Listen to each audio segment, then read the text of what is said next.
to big data. Actually, I'm not telling you guys anything new. I'm guessing that you guys know all about big data.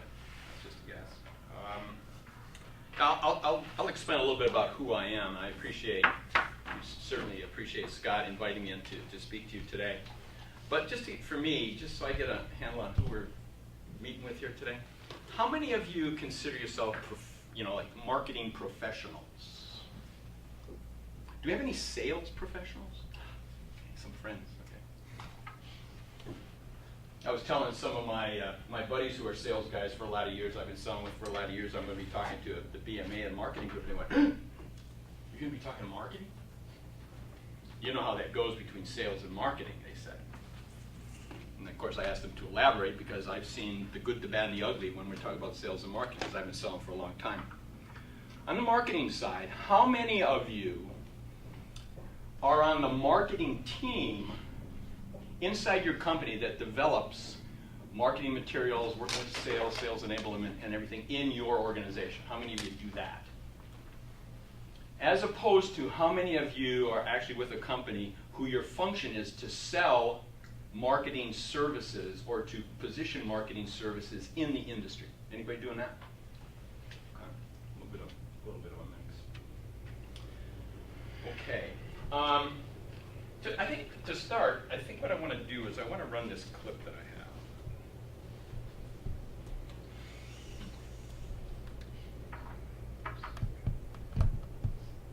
have. A road diverges in the desert. Lexus. The road you're on, John Anderton, is the one less traveled. Should I go on or die there? You can move the old-fashioned way on Century 21. John Anderton, you could use a Guinness right about now. Stressed out, John Anderton? Get away, John Anderton. Forget your troubles. We'll soon.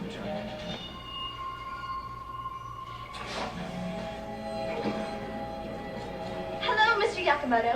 Welcome back to the Gap. How those assorted tank tops work out for you? Mr. Yakamoto. Hey, Miss Balfour, did you come back for another pair of the chamois lace-ups?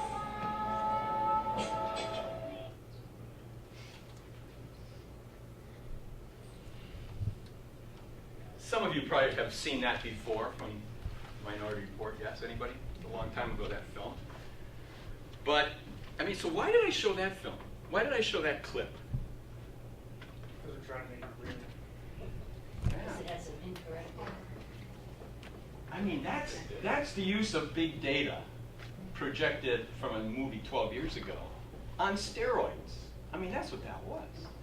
2 points, though, about that. First off, it is. I mean, so Scott said the first thing is why we show that clip, because that's what we're trying to do.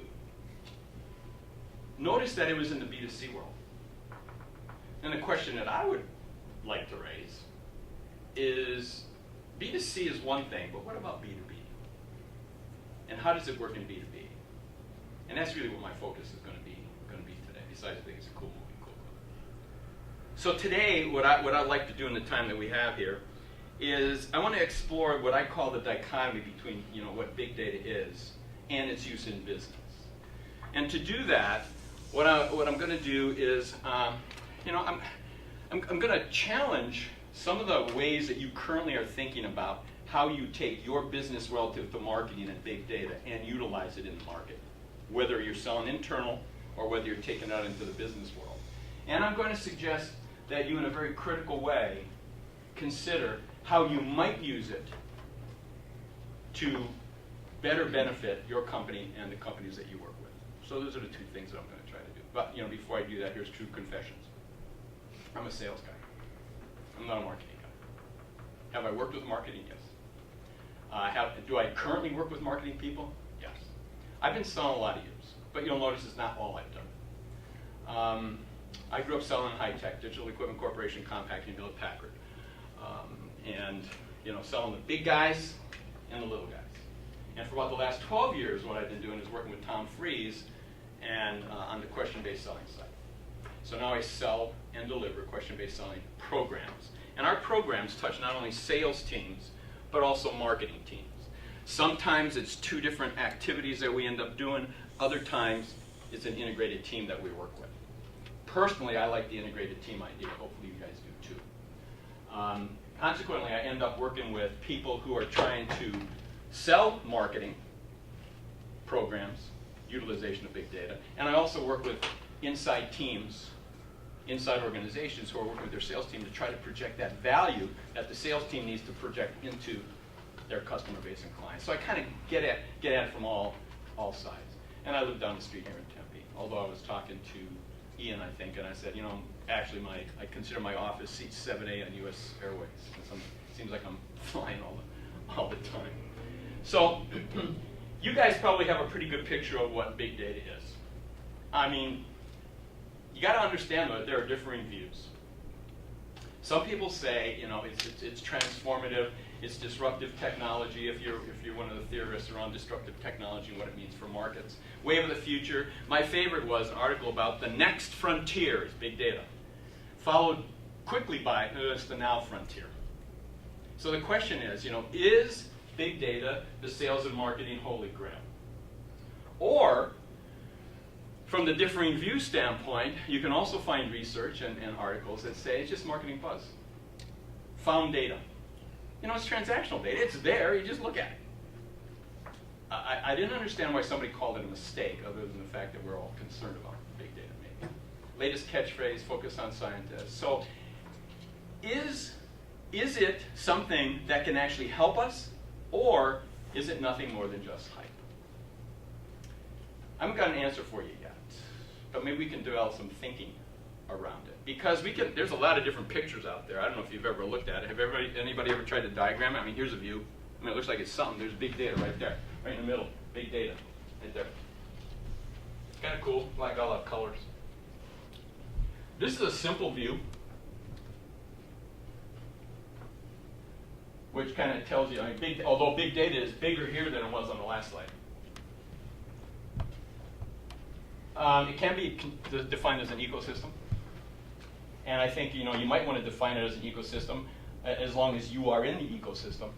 If you find yourself that you're not in the ecosystem, you probably don't want to describe it this way. You with me? And then if you're working with a particular vendor, or you're following a particular vendor's view of what big data is, they each have their own little diagrams of it. This happens to be IBM's. But you can find an equally interesting diagram about big data from HP. Actually, HP has a number of them. SAP has a couple. Microsoft certainly has their view with Azure. So, you know, there's that view. But I also like the fact that it's a landscape. And again, it's one of those things, it starts as a landscape, and as long as you're in the landscape, it's a good thing. If you're not in the landscape, you got to wait for version 2. Because then version 2 comes in, and there's more landscape there. So if you're a landscaper, you know, this probably works for you. It looks kind of cool. It's got rounded on the edges and everything, a little soft, but there's a lot of infrastructure stuff going on there, a lot of applications, analytics, and I really like the fact that if you're in the data source business, you got your own little bucket. Never fear, version 3.0 is out. So if you weren't in version 2, which was kind of rounded and soft around the edges, it's a little harder here. We've got a lot of angles going on here. And you'll notice that now data sources is now kind of down here, bigger, broader, and it's kind of cool. So there's a lot of views of what big data is and how to describe it. But I think, Scott, I would say your expo discussion coming up next month is right on, because there's a lot of confusion in the marketplace about what this is, and especially when vendors start to try to define. Because what do people typically define relative to big data? Their place in big data. And that gets even more confusing when people try to define who they are relative to all the different pictures that there are big data. So what is big data? I mean, there's definitions out there. I mean, this one is as good as anyone that I have up there. Because data's complex, and there's a lot of it. In fact, they're writing about it now. Has anybody read the articles about the 3 V's? Yeah, 3 V's. Volume. I mean, the sheer amount of information and data that's out there. and then it's big, but it's growing even faster. So volume becomes this huge, and the speed, the velocity. It's like, okay, I get it. It's growing fast, 3 terabytes, I get it. And when the moon goes by, you got to watch out because you have enough storage and all that stuff. And then there's the variety, so many different sources. I was talking to Ron about the analytics that your company is using, and you're looking at pieces of data, but there's also all these other pieces of data, and then trying to integrate them is a whole nother story because there's so many different varieties of big data. So I mean, this is the way people think of it. But is it 3 V's or is it 4? Because somebody came up and then said, well, hold it now. There's also this idea of veracity. How accurate is the data? Which is really nice because does that mean that when we first started talking about we didn't care about the factness, whether or not we're looking at facts? So it's a good thing that we got that accuracy piece in there, I think. I think that's a good thing. So there's really 4 V's, but hold it. Okay, 5 V's. Somebody added value. From my viewpoint, this is the most important V because it's about the customer. So if I had to write about big data, I would write about 1 V and the fact that it needs to be valuable, useful to the customer, which is kind of cool.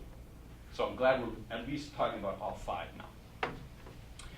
So big data has a lot of different pieces. The whole idea of this, building on this and the changing and all the different, landscape changing and everything is there still is some problems with big data. I don't know if some of you read this particular report I ran across. The first is big data and the analytics associated with it can provide correlations. But what about the cause and effect? I mean, what does it mean if you have a bunch of correlations, but you're still not sure about the cause and effect? And then if you take a look at trying to solve problems that you're looking at right now, a look back, which is what data provides, rarely solves a current problem. It can give you some pictures and give you some ideas, but it may not be 100% true because has anybody noticed that the markets that we sell in have changed pretty dramatically over the last 5 years, 2 years, 18 months? Yes? Things changed so dramatically is that does the data keep up? How quickly do we need to have that data? This is one of my favorites. There's a commercial out right now, maybe some of you have seen it. It's like in the boardroom. And the marketing underling analysis comes in, runs into the CIO's office and says, it's working, our marketing program is working. As it's going off the charts on their website, people hitting it, going on their new website. Just, it's amazing. Scene shifts to the living room. Husband and wife sitting on the couch. The wife looks at the husband and says, oh, honey, look at Jeffy. Isn't it cute the way he's learned how to use that tablet? And he's sitting there at the name of the company, going like this. What does that do to the data? No. Yes. Now, tied to that is that sometimes the results of big data turn out to be less robust than initially thought. I mean, those two are linked. I mean, it may say one thing, but it may be tied to some reports or some research that was not related, but the data is still in the results of any kind of analysis that's done, and it's like, it's not that relevant anymore. And there's this echo chamber effect. I mean, if you think about the tools that get used, how the analysis works, unless you set up your algorithms right, sometimes you're looking at the same data and you're looking at the results that happened before, and there's this almost incestuous spiral potential. And we still need bodies to look at the results. The company, for this one here, the company that comes up with the analytics tool that sorts through the correlations, I think's got some. So if you need to develop a business line, come up with a tool that looks at the correlations that are developed by the big data analytics coming from some of the tools that are out there today. I'm being facetious, but there's so many correlations out there, it's like, which one do we really want to look at? And again, it goes back to the cause and effect issue. Scientific sounding, I mean, algorithms, that word in and of itself sounds really scientific. So we got scientific sounding results based on data, but it's like imprecise. If you're looking at marketing, it's imprecise questions that they're answering. Why is somebody going and looking at from that page to that page to that page if it's web-based social media?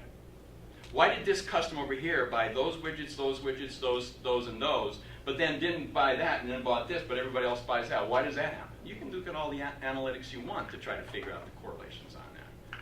Can get pretty tough, but you'll get a precise number. Good at analyzing the common. What about the uncommon? A one-off doesn't provide necessarily a lot of data, but the one-off may be the most important thing from a marketing standpoint. And then there's the hype.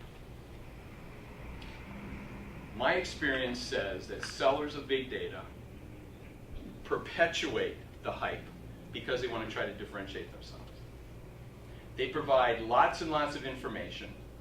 They provide a lot of webinars, a lot of white papers, and what they're doing is they're trying to skew the thinking of data, big data, to what they do. The result is that there is a ton of confusion right now on the end user side, the people who we're trying to influence, the people who are trying to leverage the data so that we might be able to help them a little bit, or sell something, or market to them in the B2B world. So reality, this is what big data looks like.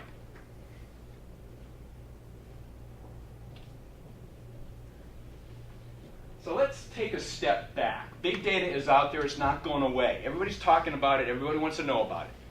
And there's this interesting bifurcation. I love that word. I don't know where the line is. But the large companies, they may have a marketing person, they may have an analyst someplace whose job it is to do big data. Where's my placement service person? Right here. They want to talk about big data. They either want a job about big data or they want to be able to talk about it. And in large corporations, there may be people who are assigned to worry about big data.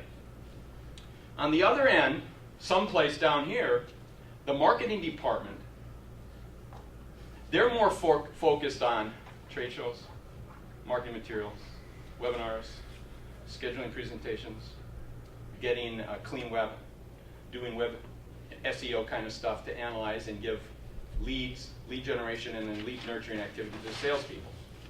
They don't even say the word big data. I'm not saying they don't use data. They don't say the word big data. Someplace in the middle there's a line where these people are concerned about big data. And if you're selling to those people, feel free to position big data, talk about big data, use big data in your titles, use big data, do white papers, educate people. But these people over here, they don't even know what big data is. Because I knew I was going to be here, I had the opportunity to talk. I talked to a lot of different companies, a lot of different industries. Talking to CEOs, talking to sales leaders, talking to marketing directors. In fact, I was talking to a CEO of a company, mid-range company, $30 million kind of company. Relatively small, but you get the idea. And I was talking about big data and blah, blah, blah, and I was coming here to talk to this. He said, when I got done kind of giving him the pitch of what I was doing, he said, and what's big data? As soon as I said, well, it's the analytics that blah, blah, blah, they analyzed, he said, oh, yeah, okay. They know what it is, but they don't talk about it. Marketing director for a company, again, mid-range company. I took 2 minutes out of her day, and I said, if I say the term big data to you, what comes to mind? She didn't bat an eye. She said analytics. Is big data just analytics? No, of course not. But that's her view of it. So there's a lot of confusion out there about not only what it is, but more importantly, how it can help people and whether or not they even need it. So let's kind of leave that and let's talk about how we use data. how we use data in the business world today. The traditional approach to using data is that the data supports our business goals and the way we're going to market. In our world, question-based selling world, we depict that this way. In other words, from a strategy standpoint, what we want to be able to do is make sure people understand our solution set. Consequently, anybody develop playbooks internally? Those guys that work? We develop playbooks about product sets, about solution sets, so that our sales and marketing team, when they're doing lead generation, when they're doing lead acquisition, they're in trade shows or something, they have something to talk about. The idea is that we can present our solution to people. But we know that our solution is one thing, but customers also have pain points, problems. So even in the playbooks, I'm sorry, your name again? Richard. Richard. In your playbooks, do you have a little place in there where it says pain points? Yeah, of course. Because there are pain points out there, problems that customers have.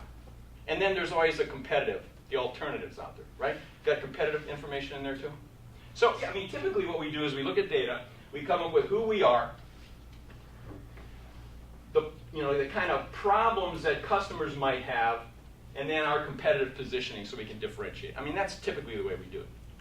So from a usability standpoint, the information is used to define, describe, and explain who we are and how we add value to market. Fair? That's how we use it.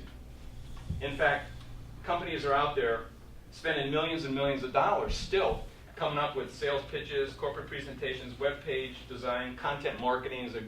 This is all about content marketing, brochures, documentation, white papers, webinars, and everything else you can think of.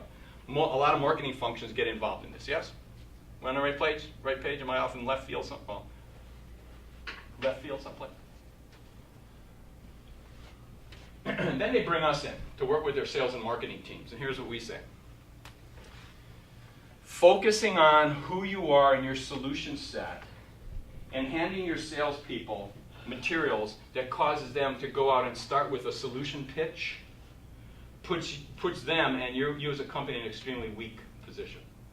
Not somewhat weak, extremely weak. But let's look at why. Because, I mean, the question I get many times, but Alan, that's, we want to be able to explain. It's not that explaining. It's not about right and wrong. It's not that it's wrong. The concern is, how do customers react when you just get there and explain stuff to them? Tell them who you are. Tell them what's going on. Tell them and describe. They've tuned out. Yeah, they've tuned out typically. Selling in 2014, positioning value in 2014 is not about right and wrong. Here's what I know. It's about understanding the words and the meaning, your solution pitch, everything. And the perceived message, what do people hear when they hear the words, the positioning that we've developed, and the immediate need that there might be. We got to understand that. But it's irrelevant how we look at it. We have to understand it from the customer's perspective. From the customer's perspective. So if we want to be sales enablers and link sales and marketing together, I mean, these are buzz kind of words that salespeople hear. We want to be customer focused, we want to be consultant, we want to listen to this, we want to be customer centered, provide insightful recommendations. We want to be the trusted advisor. Who doesn't want to be the trusted advisor? But you can't, my point is this, you can't get there from a sales enablement standpoint by focusing on what you do, which is the traditional way that we look at linking sales and marketing together. We have to be thinking in terms of what customers need. When I talk to customers, I never hear, well, I'll be talking to CEOs, sales leaders, I'll be talking to marketing leaders, COOs, I'll be talking to small and medium businesses, large businesses, we touch everything. And I'll be talking to them. And here's something I never hear from them. I never hear it. We need to build our ability to use Hadoop. I don't hear that. You know what? The one thing we're really lagging on is big data. I don't hear that. What's top of mind for customers are the issues and concerns that they're running into as they run their business. Things like they want to know how to grow their business and increase revenue. They want to build and develop and sustain their competitive advantage. They want to generate and nurture leads. These are words they use. They want to close profitable business because they're concerned about margin. customer service, SLAs, customer loyalty. I mean, I could go on and on. These are the kinds of things they talk about. They want to capitalize on the web. They want to capitalize on social media. They want to capitalize on it, but they don't talk about big data. They talk like this. Success today is speaking in customers' language. It's not about talking what you do. Now, this is doubly important because research shows that we, being sales and marketing, are no longer in control of the sale. Have any of you seen this research before? The buy process has taken over. And let's just and let me talk about these 5 because this impacts how we go to market with our messaging in particular. The first thing that happens to anybody who ends up buying something, the first thing that happens, first off, there's steady state. The first thing that happens is a need pops up. Something happens. In an operation, the line goes down. If a critical report had to be delivered, it doesn't get delivered. We just lost our key COO. There's a problem that pops up. Something happens. And there's an impact on the business. The first thing they do is they do their internal due diligence. Large companies, what do? They sign a committee. They put a project person in charge. They put functional people on the team, and they analyze the impact of whatever happened on and develop. And what they do is they develop the internal criteria that they need to solve whatever it is that they're addressing. Smaller companies, the head honcho sitting at home at night, drinking an adult beverage, looks over at his or her significant other and says, "Man, we got to figure this out. I'm thinking this," and they talk about it. And then it's everything in between. That's the first thing that happens. They define their requirements in a way that internally makes sense for them to solve whatever problem smacked them in the face. The next thing they do, and this is where social media, social networking, the web, access to information, and everything you guys put on your websites comes into play. Now they do a search, research. They research and search. I put search down instead of research because that's what they do. They search. Operational line down, broken widget. And they, how many, if they Google it, I got a customer here in Phoenix at a Microsoft shop. They don't Google anything. They Bing everything. If they Bing it, they get 1,275,363 replies. Do you think they go through all of them? No. But they search and they research. Who's out there? Who's seen this? What have they done? What's available? They take a look at what's out there. They look at industry publications. They try to determine what direction should we go. We know we got to do this because our internal analysis told us that. Now here's resources. Here's ways for us to do that. If they have a trusted advisor, this is where they contact a trusted advisor. So if you are in an organization, this is where they touch you. Ideally, we'd like to be up at when the identification of the need, but we're not always right there. Step 4, they select a vendor. They select a vendor, they sign a contract based on the results of step 3. That's what they do. Usually bring people in, do presentations, do demos, do whatever they have to do depending on what it is they're doing. They analyze it, they talk, they negotiate, they do everything, and they sign. Step 5 is where they evaluate the decision. There's a time sink here. Step 5 can be anywhere from 90 days to a year. And then they analyze whether or not they want to re-up with that vendor, whether they want to change vendors, or they want to change something completely. But that's how they evaluate what they said, what they did, and the results of that. That's over time. They see how you did. Customer service, customer satisfaction, customer loyalty. Huge in that step. Now, interesting. In these 4 steps, when do we as vendors get engaged? When do we as vendors get engaged in the buying cycle?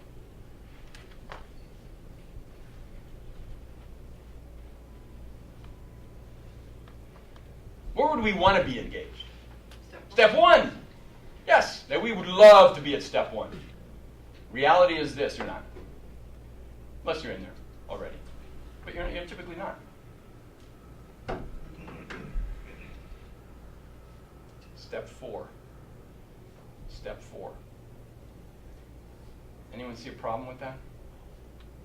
Research says they're somewhere between 50 and 80% certain about what they're going to buy and who they're going to buy it from when they engage with us. In fact, there's an article in Harvard Business Review that talks specifically about this.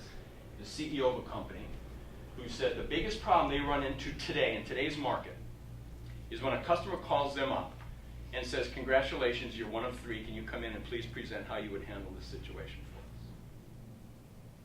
When a customer looks at you and says, congratulations, you're one of 3, what are they saying?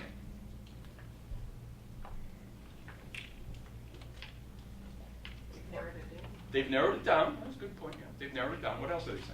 Probably pick the one, and they just want a second opinion. Could be. I don't know if you guys heard that, but they said they probably picked one, but they want a second or third opinion. Looking at price. You could potentially look at price. Here's what that means. When you hear these words, congratulations, you're one of 3, can you please come in and present your solution to us? They're saying this, congratulations, you are one of 3. In other words, we've narrowed it down to 3 vendors who can satisfy our requirements.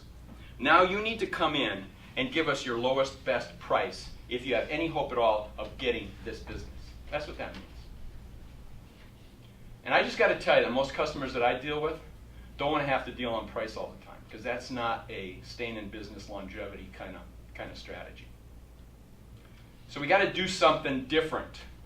We got to do something different about this, because if you go in if part of the problem with everybody having their little, if you remember SPA, part of the problem with that strategy of taking your information of who you are and your value proposition and telling people what it is, jumping in and say, well, yeah, here's what it is, what it is, what it is. There's virtually nothing you can say in 3 minutes or even an hour and a half that is that different than what your competitors say.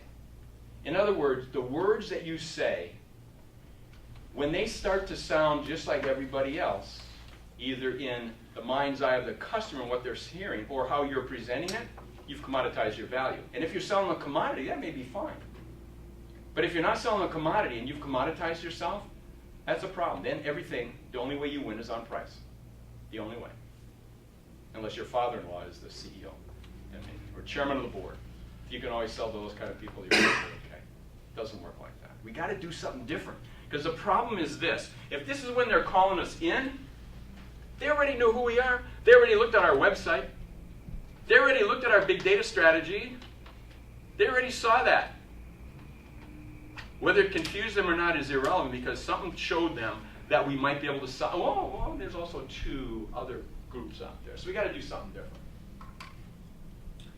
So here's what I tell people. If you want to do something different, want to position ourselves in a way that doesn't put us into that bind, you got to think like Albert. Doing the same old thing and expecting different results doesn't hack it. You can't solve problems with the same thinking that we used when we created them. So we got to think. We got to think differently. So here's the position that I take. We'll address it with big data here in just a second, but I want you to understand the thinking here. If our goal is to be seen as adding value, becoming the trusted advisory customers that we're not, the challenge is somehow influencing a customer perception when they think that we're just like everybody else, because that's what they're thinking.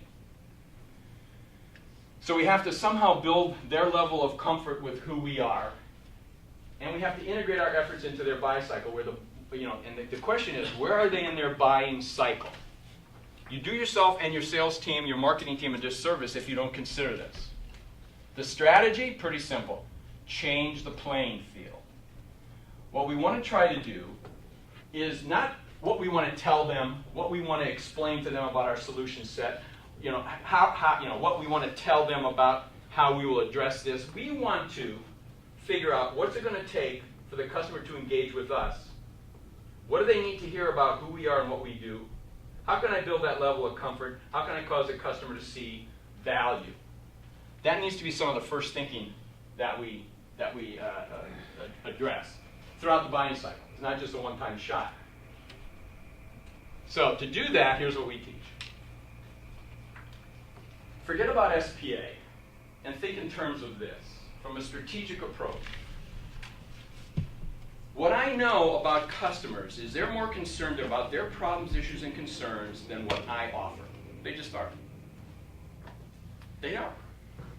You know, unless I have something that nobody's ever used before and it's brand new under the sun and I got it like this and here it is, and they don't care what I got. They're more concerned about their problems, issues, and concerns. So what I want to be able to do is go in with a strategy that focuses on their problems, issues, and concerns.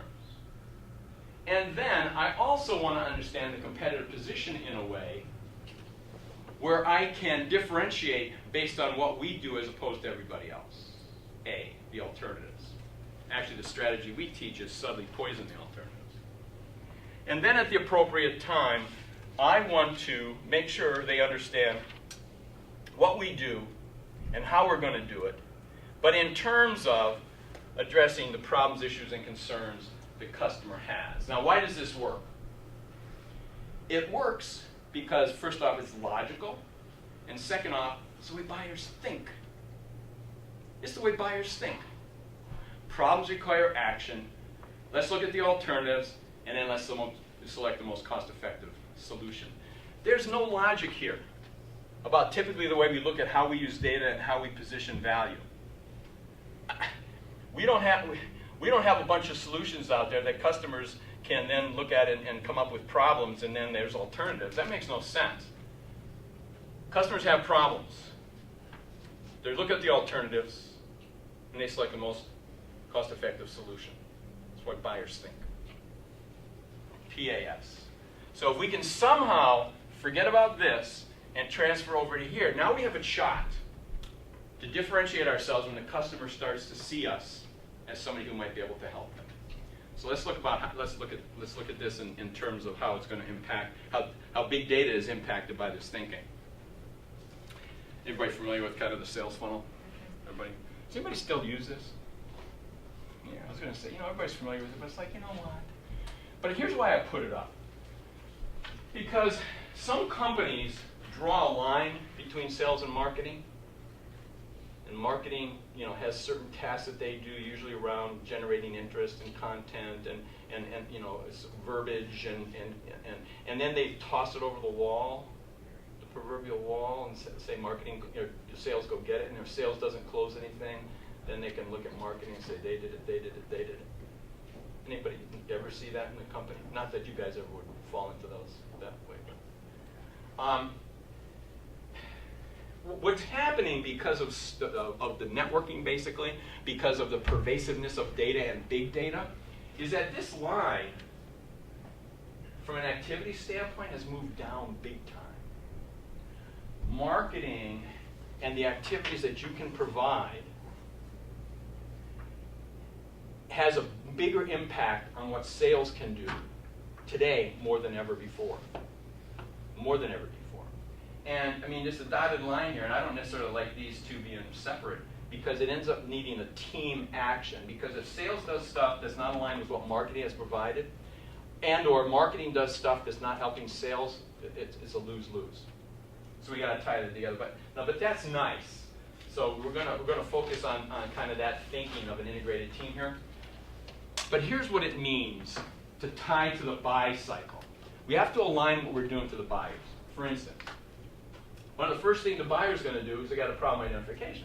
So if I'm thinking of content, what do I need to be thinking about? I need to be thinking about what kind of problems the customers are having, and what kind of internal analysis might they be using, and what kind of definition of those requirements might come up.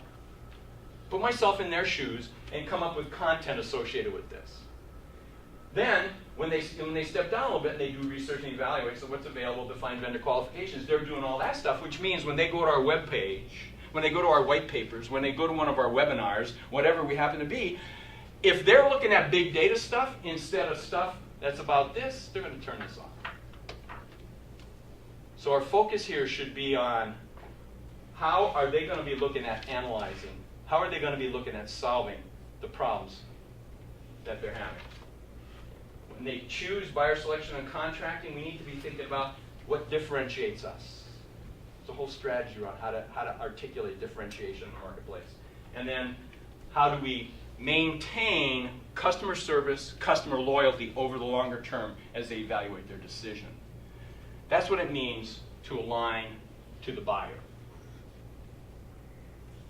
To make that happen, we got to take a completely different look at big data. Here's another diagram of big data. This is how businesses look at big data.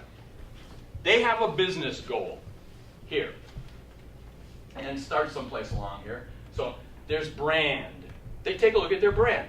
You guys do. They do too. And they take a look at optimizing their current marketing. You guys do. They do too. They take a look at their revenue and margin situation, operational efficiencies, customer experience, and innovation, and where they're going to invest for the next best thing to help their business. So what does this mean for us? If you're going to put together information to project your value in the marketplace, it's not about your utilization or integration of Hadoop and the analytics that you have and the tools you have. It's about how can you help the customer deliver better brand awareness. How can you help the customer develop content that helps them with their brand and brand identification and brand safety and brand take legal issues away from them. I don't know how to say that. I've got one client who's in crisis management, and that's huge about branding. If you have tools and the ability to look at big data, to analyze data, and to help customers with marketing optimization, do that. I mean, SEO, clicks, pay-per-clicks, whatever analysis you can provide them, and more real-time better, then do that, and talk in those terms. Don't talk in terms of here's what we're going to do. Revenue generation, am I making a point here? This is where the focus should be, on how you present, how you position who you are. Focus on the problems that can be solved. You know, I don't know if this is a secret or not, but customers and prospects, they don't care how you do it. They typically don't. They're not buying how you do it. They're buying the result. If you can do it, articulate you can do it, you can explain how if they ask.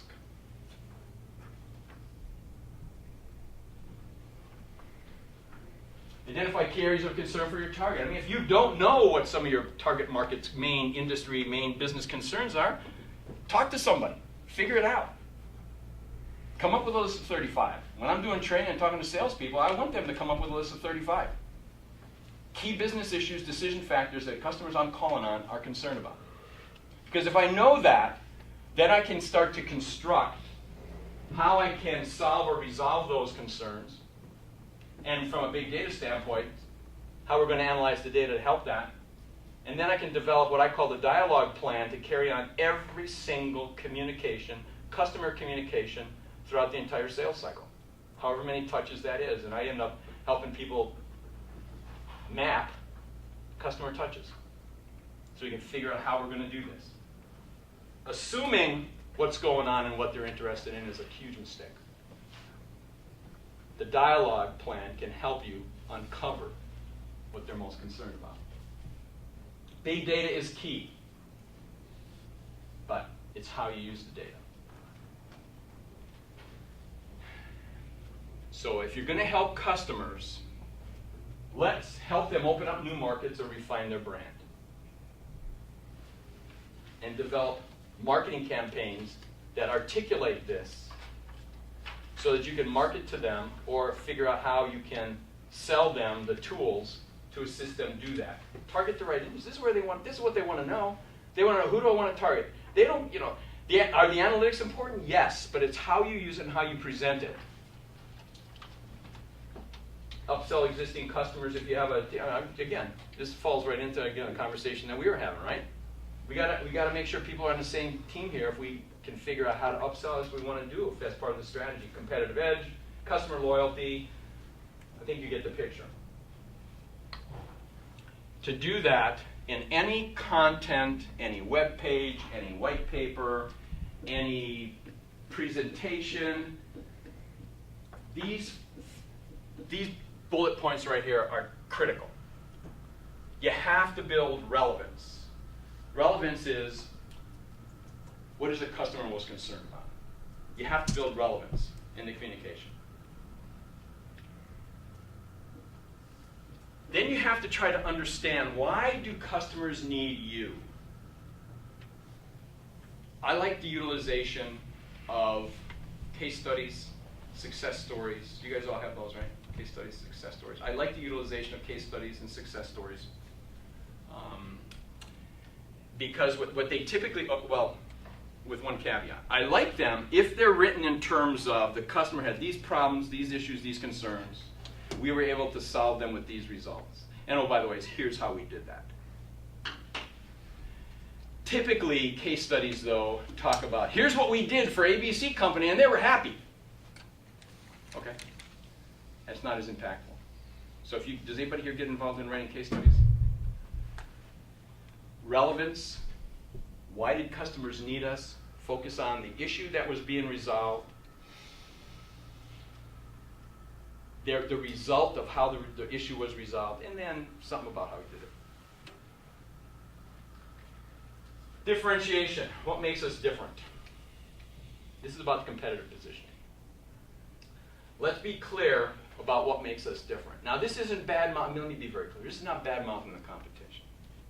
That's not what this is. This is talking about what you do and the value you bring to the table, which is unique, different. Which means you have to understand your competitive differentiation. If you don't do that, if you don't understand that, find somebody who can help you understand it.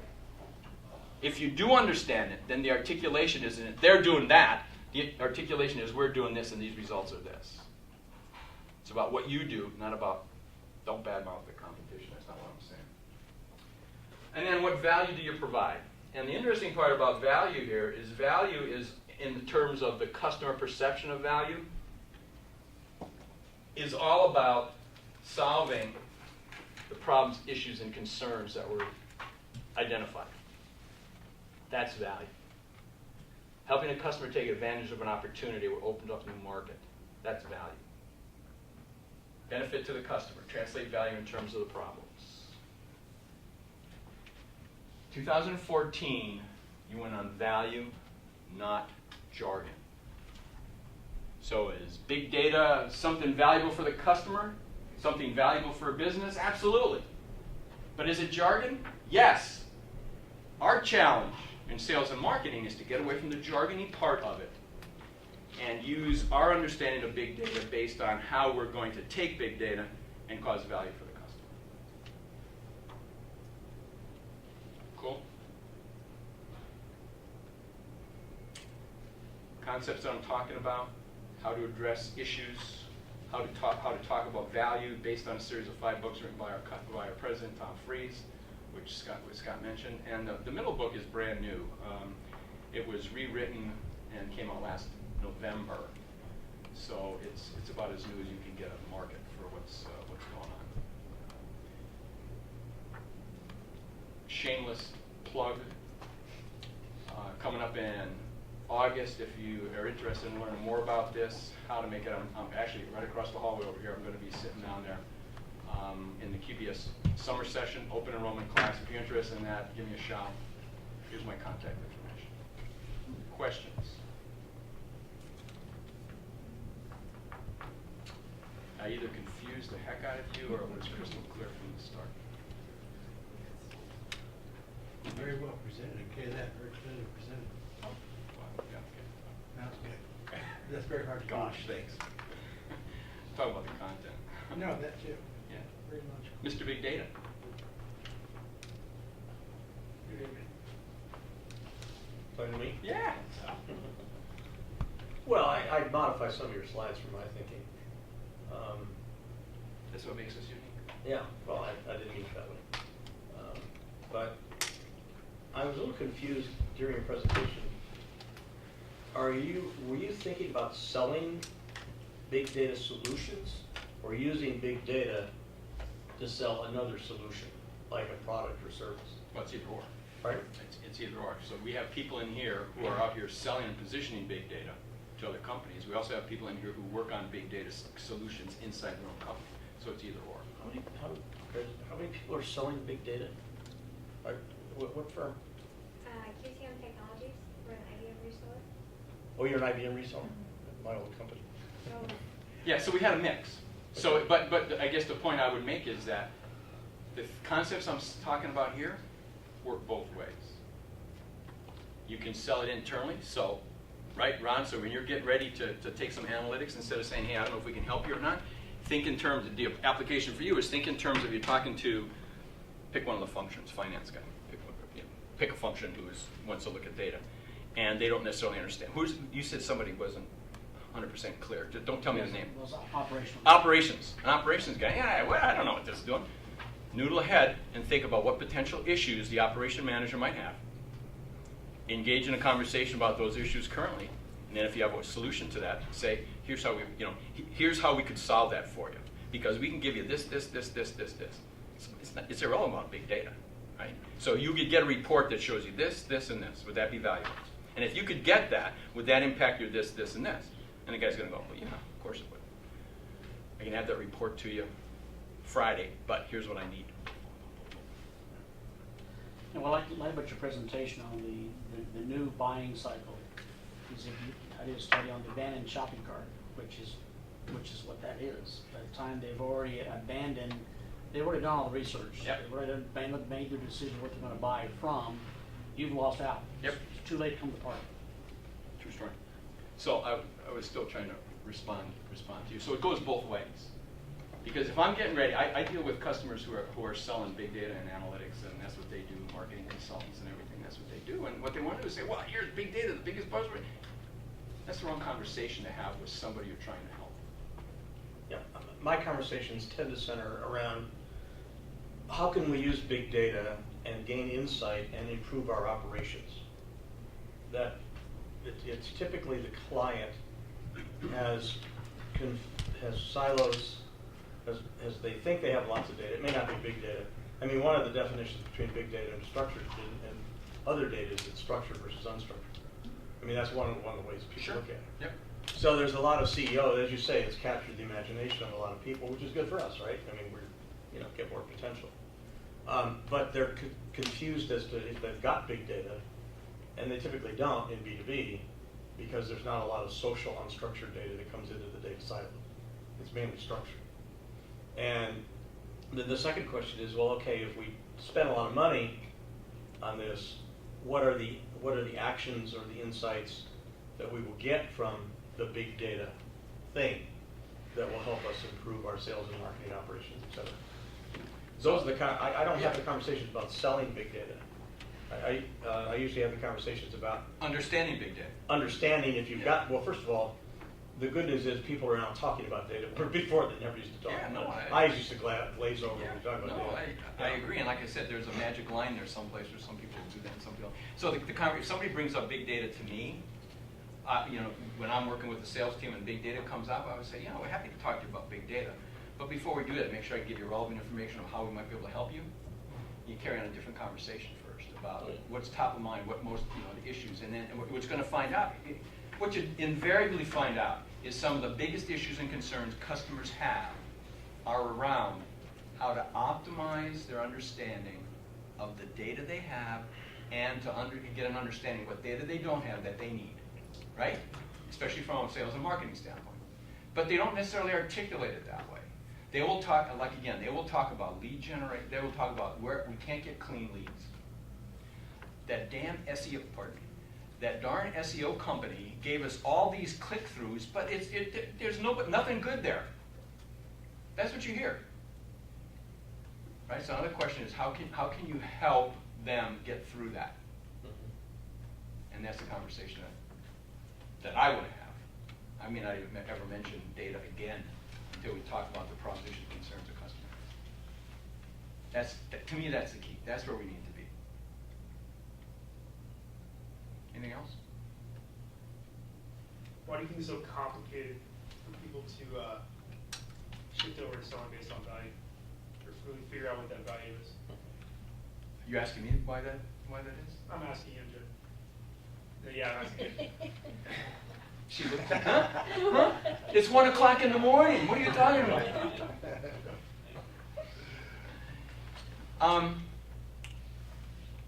Because that's the way we've been taught. Anybody here ever been through a sales training of any sort? For 30 plus years, we were taught SPA. We were taught that when you have the opportunity to engage with a customer or prospect, tell them who you are and what you have to offer. Now that's not the end all, because you eventually got to do needs development, and we got to probe for needs, and you got to do that. So, but tell them first so that they understand who you are. So your corporate slide set ends up being big logo, the history of the company. This is our product sets and the customers that we touch worldwide. Customer logos, and then maybe we get down to the meat of why we're actually together. We want to tell people who we are. We've been taught that. That's why. So it's difficult to break that for anybody who's been selling for any period of time. And in fact, you can go to the library today, and you can pick up pretty much any book out there, and that's what they're gonna teach you to do that. You got to tell. You got to be better. Your elevator pitch. In fact, I was just on a webinar yesterday. That was about a better elevator pitch. I'm going, seriously? We're still worried about elevator pitches? So it's difficult for people to make that change. Especially in large companies where you have such a huge product set. SKU numbers, and you got to remember all different products and stuff. You got to keep them in your head, because we think we have to be product knowledgeable. Customers don't need you to be product knowledgeable anymore. They could get the product information on the web. They need somebody who can come in and help them solve business issues. That's what they need now. So if you were a technology sales guy, would you go in selling your big data solution to IT, or would you sell it to business units? Well, I wouldn't use those terms, first off. I work with high-tech clients all the time. And I teach them to understand the problems, issues, and concerns first. And then if they're solved with SAP HANA, then you position SAP HANA. You don't go in and present SAP HANA. You just don't. And what you want to be selling to not only the technology folks, the CIO organization, you also want to be talking to business units, because there's not one decision maker anymore. It's all over the map. The average in selling technology to a big company, the number of decision makers, have you heard that number? I have not. 23. That doesn't surprise me. I was a global account manager for Intel for like 4 years. Yeah. And I was dealing with so many different people at the time, and literally across the world. So not only were there 23 different potential functions, but there were 23 different. So I'll believe that number. Yeah. It adds. I mean, it changes as the buy process goes forward. It's not 23 at one time. It's, as you talk about the team, and then of course you get to the end and see the economic buyer. But it's scary stuff. And the problem with B2B, on the B2B side, I'm just giving an opinion. I'm not trying to punch your presentation. Is the contact level data is so inaccurate and out of date, and so you're trying to map the buying process. Put that on that slide. And pardon? I should put that on one slide. Well, I send you a study. The study that actually a number of companies use, Dun & Bradstreet, Hoover's, Jigsaw. A lot of people use our study, which is that if you had 100 people in the room, I'll just boil it down to this. It's easier to talk about. And I was to say, okay, go back to last, what's 4th of July, right? That's the last major holiday. We can remember those kind of things. How many people have had one or more change in their business card in the last 12 months? And that includes your function. Your title may not have changed your function.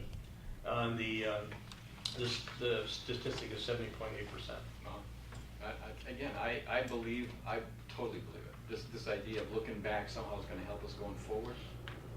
Yeah. So it's a real issue in B2B, a lot more than consumer, because of the other data sources of consumer.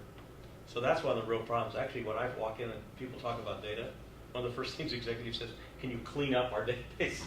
Because we sent a mailing out and half of it came back. We sent a first-class mailing out and half of it came back. They're talking about some basic problems. I'll get yeah. one microphone. Yeah. Anything else? I'll stick around if anybody has anything they want to chat about. But again, I appreciate the opportunity to come in and speak to you. And good luck. I mean, I'm obviously going to be tied up for the expo you got coming up. But it would be interesting to be a fly on the wall on that one. Yeah, I don't know what he has that. Same days off. Well, there. Thanks, Alan. Appreciate it. Thank you.